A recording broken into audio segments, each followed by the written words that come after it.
Hello students, so now we are going to discuss about Walt Whitman.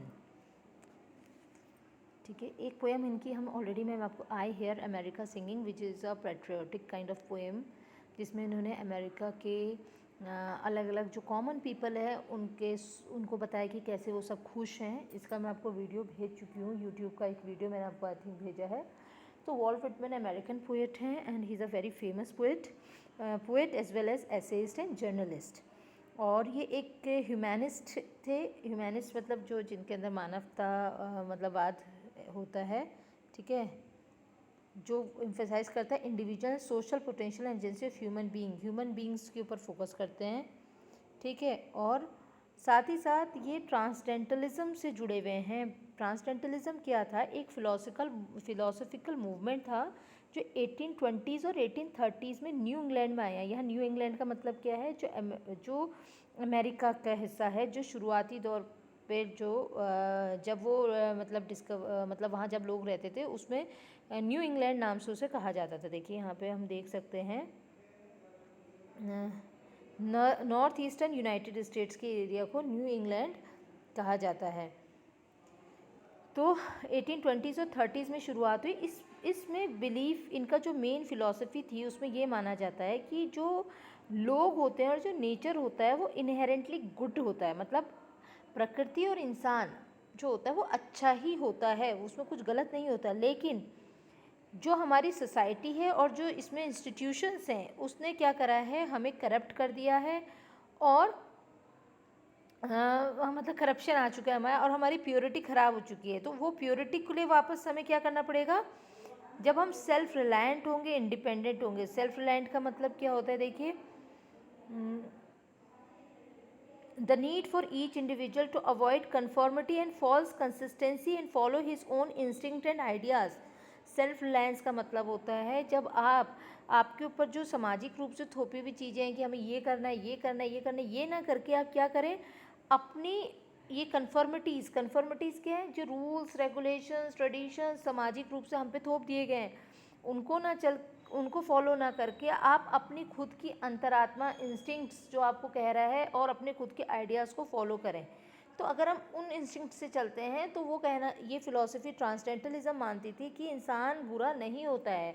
लेकिन जो ऊपरी हमारे इंस्टीट्यूशंस हैं, अब वो जो धार्मिक इंस्टीट्यूशंस हैं और एजुकेशनल हैं या जिस भी तरह के इंस्टीट्यूशन, हमारे राइट्स हैं, रिचुअल्स हैं, ये बहुत सारे ट्रेडिशंस हैं, ये हमें करप्ट कर देते हैं. ऐसा इनका मानना था. तो ये लोग जो हैं काफ़ी जो ट्रांसडेंटलिस्ट थे, ये लोग क्या करते थे? नेचर के करीब अपना समय बिताते थे ये लोग, क्योंकि ये मानते थे कि जो नेचर है, नेचर आप प्योर फॉर्म में जब आप नेचर के करीब होते हैं तो आप क्या होते हैं, आप भी अपने प्योर फॉर्म में होते हैं. ये इनकी जो पूरी फिलॉसफी थी, कह रहा है it was also strongly influence by Hindu text on philosophy of the mind and spirituality, specially the Upanishads. जो उपनिषद्स के जो फिलॉसफी है उससे ये काफ़ी इन्फ्लुएंस्ड थे. ये देखिए ट्रांसडेंटल क्लब में अब कौन कौन लोग थे, इसमें बहुत सारे लोग थे. Ralph Waldo Emerson, Frederick Henry Hedge, ये सारे नाम दे रखे हैं कि ये सब लोग कौन थे. ये ट्रांसडेंटल ग्रुप के मेंबर्स थे. सेकंड वेव जो आई उसके मेंबर्स कौन थे? इन लोगों ने अपनी एक जर्नल भी शुरू किया था द डायल नाम से 1840 में. तो वॉल्ट विटमैन भी क्या थे? ट्रांसडेंटलिस्ट थे. ये केवल ट्रांसडेंटलिस्ट भी नहीं थे. अब खास बात इनकी है कि एक ट्रांजिशन था इनका. He was a part of the transition between transcendentalism and realism. अब रियलिज्म क्या होता है? जो वास्तविकतावाद होता है कि जो रियलिटी है उस पर विश्वास करना, ठीक है. तो ये एक ऐसे पोएट थे जो दोनों के बीच के ट्रांजिशन पीरियड के थे और ये मोस्ट इन्फ्लुएंशियल पोएट में से हैं. इन्हें फादर ऑफ फ्री वर्स भी कहा जाता है. फ्री वर्स जो एक लिखने का स्टाइल होता है उसके लिए कहा जाता है. इनकी सबसे ज़्यादा कंट्रोवर्शियल जो पोएम आई, पोइट्री कलेक्शन आया था लीव्स ऑफ ग्रास, जो कि 1855 में आया था. और जो आज हम पोएम कर रहे हैं वो भी आपकी इसी लीव्स ऑफ ग्रास में से एक ली गई है. इनकी पोएम्स में कह रहे हैं, लीव्स ऑफ ग्रास में जो पोएम्स थी उसमें थोड़े से ऑब्सीन मतलब ऐसे शब्दों का प्रयोग किया गया जो हम सामाजिक रूप से बहुत अच्छा नहीं मानते हैं, सेंशुअल है. और ऐसा भी माना जाता है कि इनकी पोएम से हमें ऐसा मैसेज आता है जैसे ये होमोसेक्सुअल रहे हों या होमोसेक्सुअलिटी की तरफ है हो, ठीक है। तो यही आज जो हम पोएम पढ़ने जा रहे हैं इन पाथ्स अनट्रोडन, उसमें भी हमें ये चीज़ देखने को मिलेगी। तो अब हम आ जाते हैं पोएम में, तो शुरू करते हैं। इन पाथ्स अनट्रोडन, इन पाथ्स अनट्रोडन का मतलब ऐसे रास्ते जिन पे ज़्यादा चला नहीं गया हो, जो इनएक्सेसिबल हो, जहाँ तक लोग जाते ना हों, ऐसे रास्ते। In the growth by margin of pond waters escaped from the life that exhibits itself from all the standards hitherto published, from the pleasures, profits, eruditions, conformities। वो कह रहे हैं ऐसे रास्तों पर जहाँ पे पॉन्ड के किनारे मतलब घास उगी हुई हो और लाइफ से स्केप, मतलब इस जो सोशल दुनिया है इससे स्केप करके कहाँ, जैसे एक नेचर के करीब जाने की बात कर रहे हैं, वहाँ पर वो हैं, ऐसा स्पीकर कह रहे हैं, ठीक है। जैसे मैंने बताया ट्रांसडेंटलिस्ट क्या करते थे, नेचर के करीब, नेचर में अपना टाइम स्पेंड करना, क्योंकि जब नेचर अपने प्योर फॉर्म में होता है, हम जब नेचर में होते हैं तो हम नेचर के जब करीब होते हैं तो हम अपने प्योर फॉर्म में होते हैं। हम इस जो सोशल लाइफ है जिसमें हम पर बहुत चीज़ें थोपी गई, इनसे हम दूर होते हैं। वो कह रहे हैं जितने भी स्टैंडर्ड्स, मतलब अब तक समाज में जो भी हमें पब्लिश्ड किया गया है, मतलब जो लिखा गया है, पढ़ा गया है, सिखाया गया है, जो भी चीज़ें हमें पढ़ाई लिखाई गई हैं, उन सब से दूर, जहाँ पे कोई प्रॉफिट का मतलब नहीं है कि क्या प्रॉफिट मिलेगा, क्या होगा, कोई यूरिडिशंस नहीं है, कोई नॉलेज, मतलब यूरिडिशंस का मतलब होता है नॉलेज, तो जो अभी तक पढ़ी लिखी वाली हमारी नॉलेज थी वो नहीं है, जहाँ कोई कन्फर्मिटीज़ नहीं है, मतलब ये नहीं है कि हमें इस रूल से चलना है, हमें समाज में वैसे चलना है, हमें ऐसे उठना चाहिए, हमें वैसे बैठना चाहिए, इन सब चीज़ों से दूर। कहाँ, ऐसे रास्तों में जहाँ पर इन सब चीज़ों से दूर, जहाँ पानी के किनारे घास हो रही हो, वहाँ पर which too long I was offering to feed my soul, जो अब तक मैं अपनी सोल को ये सब फीड कर रहा था। क्या फीड कर रहा था, क्या खाने को दे रहा था, जो समाज में चल रहा है, ये ऐसा जियो, ऐसा पहनो, ऐसे उठो, ऐसा करना चाहिए, देखो इस चीज़ से प्रॉफिट होता है। वो कह रहे इन सब, ये अब तक मैं अपनी सोल को ये खाना खिला रहा था, अपने को ये सिखा रहा था, लेकिन अब इन सब से दूर। Clear to me now standards not yet publish, clear to me that my soul, कह रहा अब इन सब से दूर जाके मुझे क्लियर हो गया है, मेरी सोल को क्लियर हो गया है कि अभी कुछ ऐसी चीज़ें हैं, ऐसे स्टैंडर्ड्स हैं, ऐसी मतलब चीज़ें हैं जो अभी तक बताई नहीं गई, सिखाई नहीं गई, पब्लिश नहीं गई, उन्हें पढ़ाया नहीं गया है, लेकिन अब वो मेरी आत्मा, मेरी सोल उसको जान गई है। That the soul of the man I speak for feeds rejoices most in comrades, जो मेरी आत्मा है, मेरी सोल है, वो किसके लिए बोलती है, किसके साथ खुश होती है, किसके साथ रिजॉइस करती है, अपने कॉमरेड्स के साथ। कॉमरेड्स मतलब वो कौन होते हैं, हमारे कंपेनियन, अपने साथी, अपने दोस्तों के साथ। Here by myself away from the clank of the world, और अब मैं इस दुनिया से दूर, क्लैंक ऑफ द वर्ल्ड मतलब हल्ला, दुनिया के हल्ले गुल्ले से दूर, कहीं नेचर में वो अकेले में हैं, अपने दोस्तों के साथ हैं। Telling and talk to hereby tongues aromatic, no longer abashed, for in the secluded spot I can respond as I would not dare elsewhere।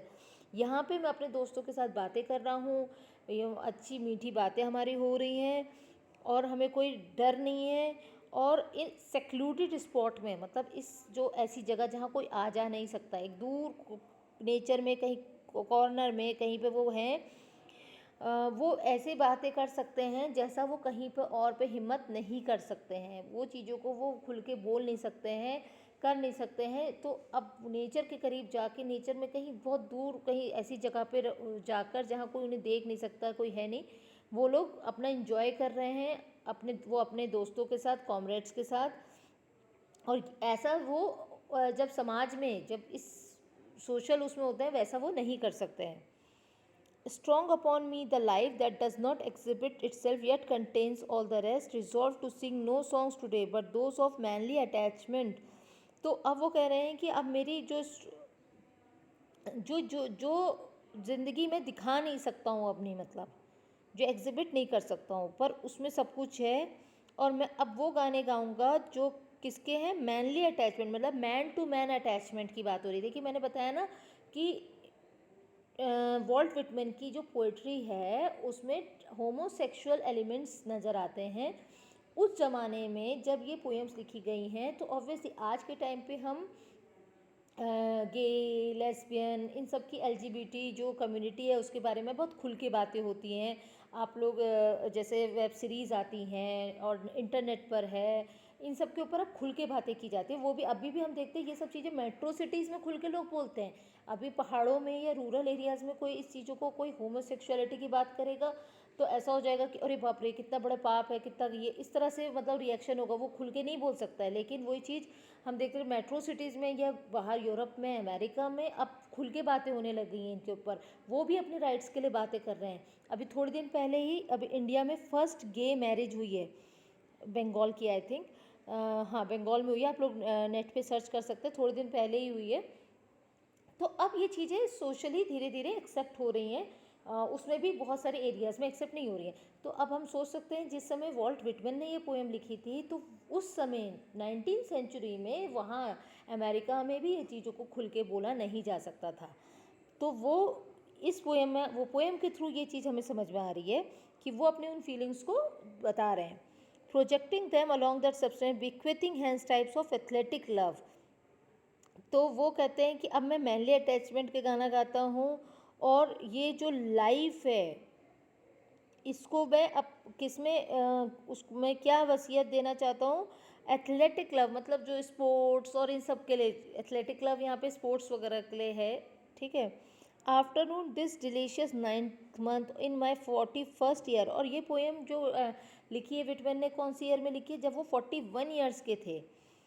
आज इस दिन में जब मैं 41 ईयर्स होकर 9th मंथ चल रहा था तब I proceed for all who are or have been young man to tell the secret of my nights and days to celebrate the needs of comrades.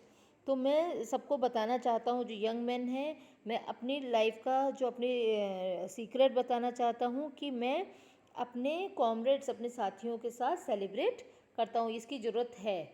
इस तरह से वो बोल रहे हैं।